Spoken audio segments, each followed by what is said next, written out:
Hello again, my name is Kevin. You're watching Lug Nut Prepper. What I want to talk to you today about is what I believe is a false claim that the Soviets, Russians, are putting nukes in space. I just don't believe it. I think they're just running their mouths because they are a pariah around the world. Their economy is in shambles. People are not buying their equipment like they wanted them to. Case in point, the Su-57. Nobody wants it because it's overstated and it's under delivering. Does that make sense? There's not that many of them. I want to say I heard there was less than a dozen actual flyable ones and less than 100 total, but I can't prove any of that, so take it for what it's worth. There's just not that many of them, and they're lackluster in their ability. It's the same way during the Soviet era. The world was up in arms over their capabilities for their nukes. Now, don't get me wrong. You can lob 10 nukes at a state, and in this particular case, getting close is going to do quite a bit of damage. I'm not saying that wasn't dangerous. It was just nowhere near what people thought it was. It's the same way with all of their tanks, all of their weaponry. The AK-47 has this stigma of being an invincible gun. It's not. The AR-15 is a much better platform. Just my opinion again, just from what I've seen testing I personally have done and testing that I've seen other people do. The AR-15 was passed much better, flying colors, where the AK-47 just failed miserably. So over the years they've always overstated and underdelivered.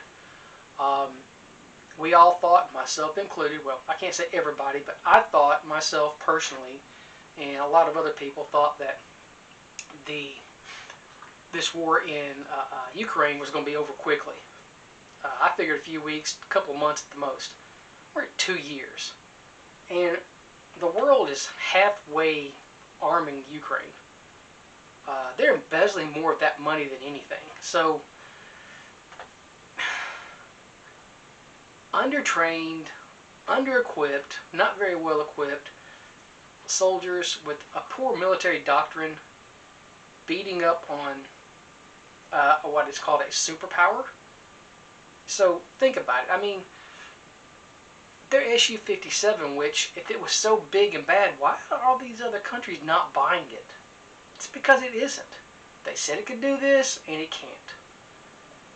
Can't make claims and then not deliver. The U.S. military has always understated what we can actually do. That's just the truth. Our training, our doctrine, and our equipment, top tier. Period. Across the board. Period. There's no one that can run toe-to-toe with us. Period.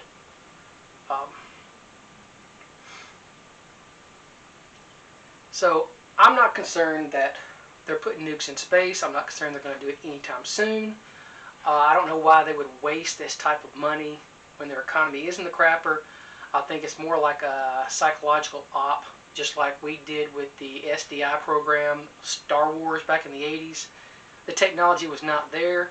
They did try to develop a little bit of it, but it was more or less, you had them thinking we could do something that we couldn't, so we would expend time and energy and resources trying to develop something to defeat it versus what we could actually do.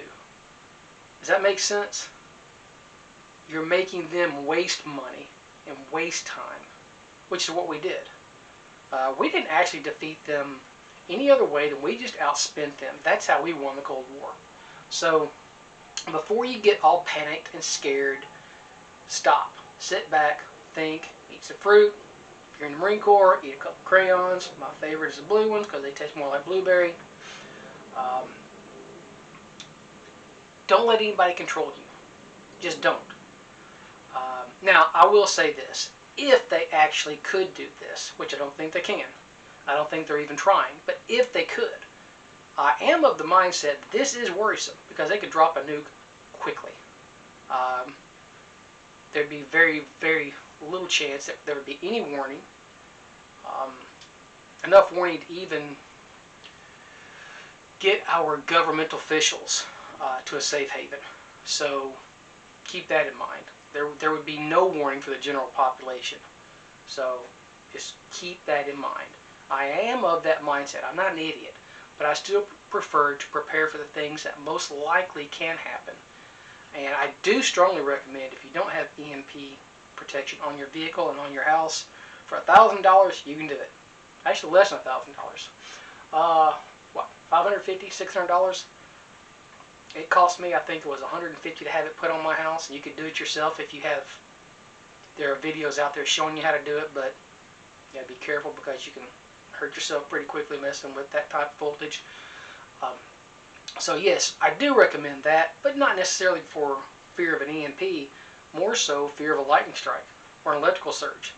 That I've lost plenty of things due to electrical surges.